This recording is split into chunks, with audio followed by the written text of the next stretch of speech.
Delhi NCR और उत्तर भारत में गर्मी अपने पूरे शबाब पर है। चिलचिलाती धूप और लू लोगों को परेशान कर रही है। कई राज्यों में हीट वेव की स्थिति बनी हुई है। तापमान लगातार रिकॉर्ड बना रहा है।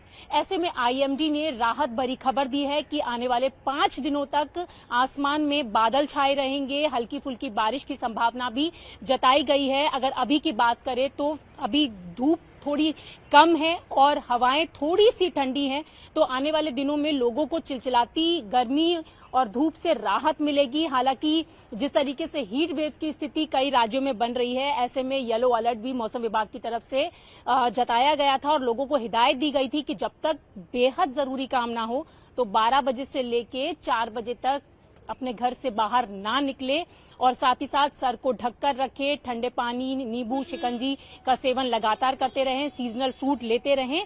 तो ये हिदायत मौसम विभाग और हेल्थ एक्सपर्ट लगातार लोगों को दे रहा है। और जिस तरीके से प्रेडिक्शन की है कि आने वाले 5 दिनों में हल्की फुल्की बारिश और तापमान में थोड़ी सी गिरावट होगी, तो अब देखना होगा कि आने वाले 5 दिन दिल्ली एनसीआर और उत्तर भारत के लोगों को चिलचिलाती धूप और हीट वेव से कितनी राहत देता है।